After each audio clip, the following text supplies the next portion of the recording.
G'day Guardians, it's Matt here, and today I wanted to talk about the 4 different weapons that can be farmed and crafted from the Wellspring activity that dropped with Witch Queen.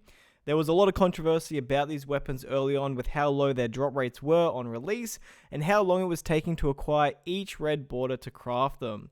I was unfortunately one of the absolute suckers who played Wellspring for at least 10 hours per day to get enough patterns within the first week or so, but in hindsight, it was absolutely scuffed how long it took. Fast forward to now, we've had the chance to play with these weapons for an entire season.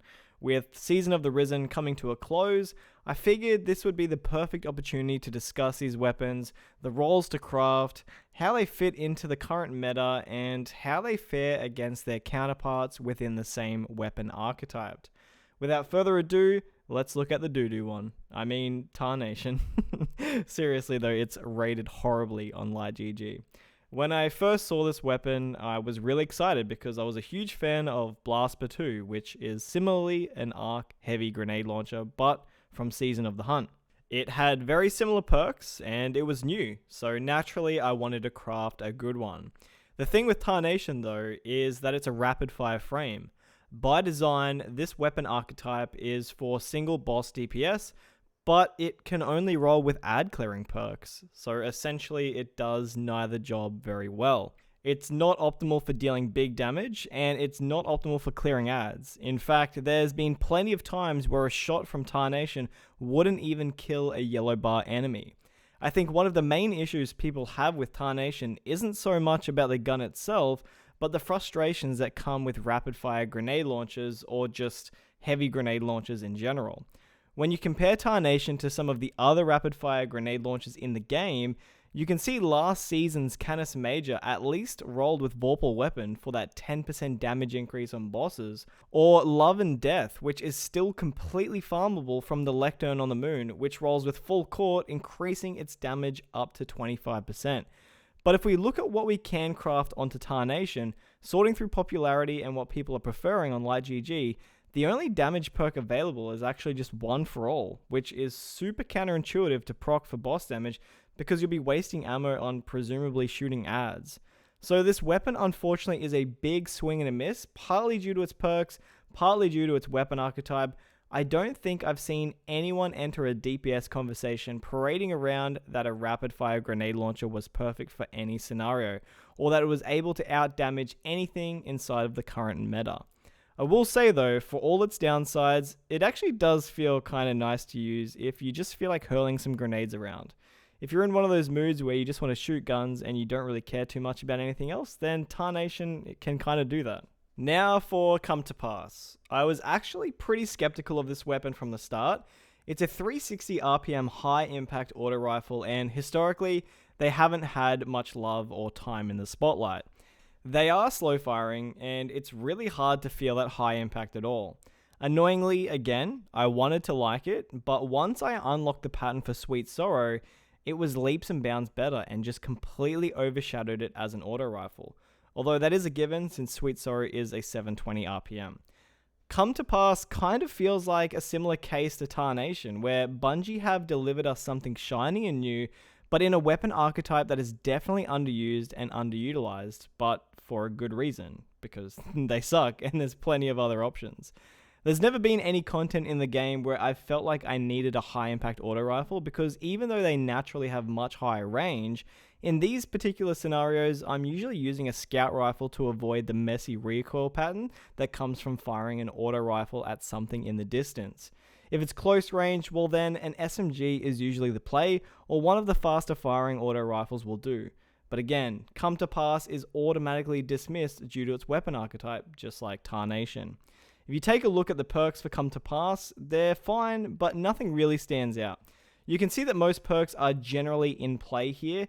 Nothing seems to be an overarching god roll, but I personally would probably recommend looking at Stats for All, One for All, or Perpetual Motion and Dragonfly. The issue that Come to Pass also had this season was it was competing with Herod C, a Gambit drop. Herod C can roll with a stack of different perks, which ironically made it feel more customizable than Come to Pass, even though it's craftable. I also personally prefer the crosshair on Herald C over Come to Pass, but that's just a me preference. Take that as you will. I know that there's some people out there who love the enhanced Genesis and enhanced adaptive munitions crafted roll. I just find it hard to justify all the materials to make this when we have Arbalest in the game, which is far superior and frees up your energy slot for a weapon that you actually want to run. If you love high impact auto rifles, then I'm sure it's a great addition to your collection, since we've never had an arc one before. But this weapon is just not for me. Now for the third weapon, and if you thought we were done with bad weapon archetypes, well, I'm kidding. That is certainly it for bad weapon archetypes. The good news is that everything is up from here. What we are going to look at is Farthest Sin, and even though it is a rapid-fire frame sniper, these have historically held a place in plenty of different metas, and to a lot of people, just feel really nice to use. Off the bat, I am straight away telling you that triple tap Focus Fury is a phenomenal roll. I can't see why you would craft anything else unless it was for PvP. You can see here that triple tap Focus Fury is the most popular roll, and for a really good reason. It's right up there with everyone's beloved roll of the Ikelos Sniper, the 4th times a charm high impact reserves killer. Unfortunately, that sniper isn't farmable anymore, so Farthest Sin has become its spiritual successor.